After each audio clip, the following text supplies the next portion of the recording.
Hey, yeah. I just went to a nursery called the Gardener's Nursery here in Perth, and they sell a bunch of different flowers, but they sell a big native section as well.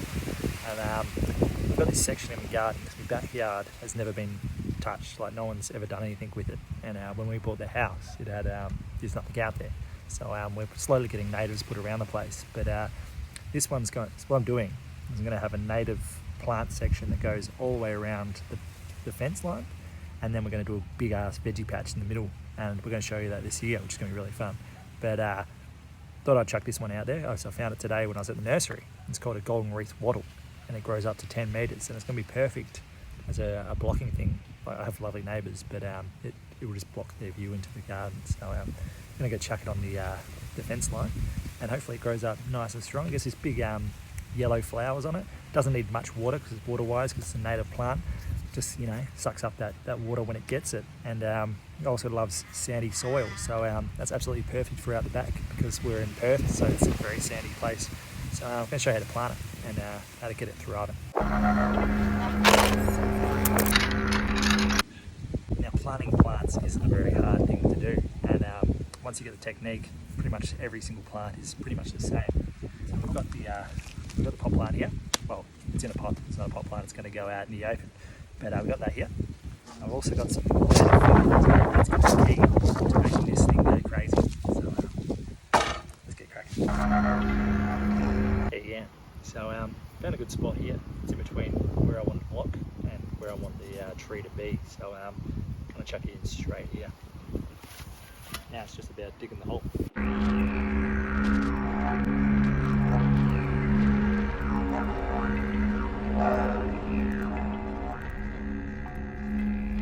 So what we're doing here is we're just making sure the plant is level. You don't want it too deep, you don't want it too high. You just want that plant sitting perfectly just right, like your porridge in the morning, right? Like the teddy bear says. Now we're going to turn this upside down to get it out easier. Those roots have got to be pot bound. So what we're going to do is going to give them a little bit of tickle, and that basically allows the roots to be free and go into the soil instead of, going around in circles like a silly bugger. So we're going to do that, and then we're going to chuck it back into the actual ground itself. So once we chucked it back down, usually I get a native potting mix and I put it around the plant as I put it into the ground. So it starts off with good soil, good fertiliser and stuff that it enjoys. But I couldn't get any of that today. So what we did get is this native plant fertiliser. So we're going to sprinkle some of that down the bottom. We're also going to put some sand over the sprinkled bits so it doesn't burn the roots down the bottom there, so they just slowly go into it instead of being right on top of it. Then we're going to get this sand, become a sea turtle, and we're going to dig over the plant itself. So we're getting that sand that we've dug out obviously needs to go back in the hole, so we chuck it back in the hole. Now we're going to take this tag off. It's important to remember to take the tag off, because if you don't take the tag off, it's going to affect your plant's growth, and it's also going to make you look like a bit of a noob gardener. I'm going to be honest, if you have a tag on there and another gardener comes out, it's game over. So we've put that fertiliser on, we're going to give it a water, and we're going to water it for the next couple of weeks. And then this thing's going to shoot up, and it's going to be beautiful. There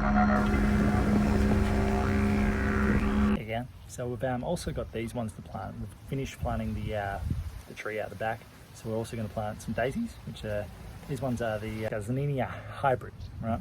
And they make these really nice looking ones here. Saw a bee land on it, I was like, yeah, I'll grab that.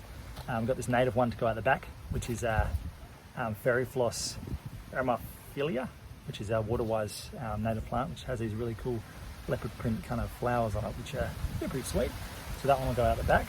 And then we've got this one to do a border out the front, which is obviously marigold, which make really good little border decorations, and they're also pretty water-wise. So good ones for Western Australia. So I'm going to chuck these out the front. Pretty much the same thing, just show you how to plant them.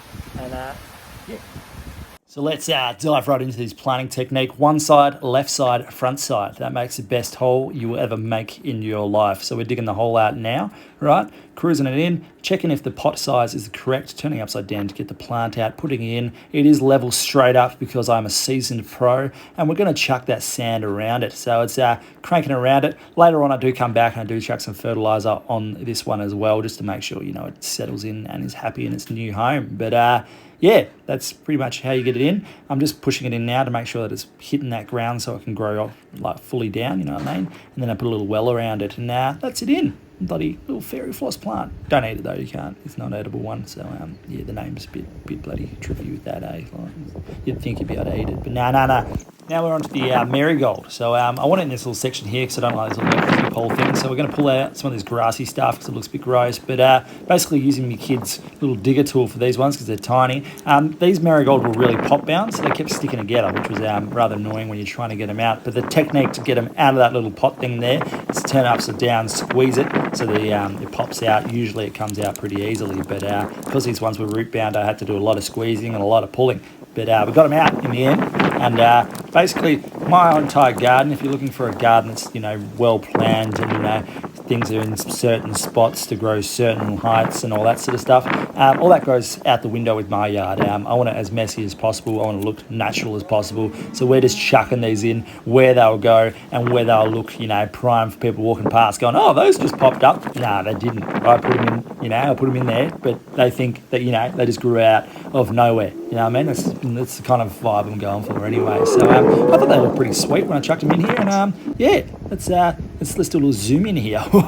Yeah, look at that. You walk past that, you're like, oh, mate, this guy's got some nice flowers cranking. That's the whole goal, isn't it? Now, I don't know if you can see the missing spikes because they're in my butt, but I literally sat down to plant this next daisy and I sat on top of this cactus right here. This cactus used to have spikes like that on the top, but now they're in my bum. So yeah, that was a painful experience. So a bit of a different technique here. We're digging it, just one shovel thing, so the sand just stays on there. We pull it down the bottom, pull those roots out, put it in the hole, level it off, put the sand in the top, and the bloody, it's pretty much job done. So I hope you enjoyed watching me plant those plants, and I hope you learned a few things. I learned not to sit down without looking behind me when you've got cactuses in your garden. That's a pretty good learning thing for me, I think. I'm just going to go and pull some pricks out of my bum.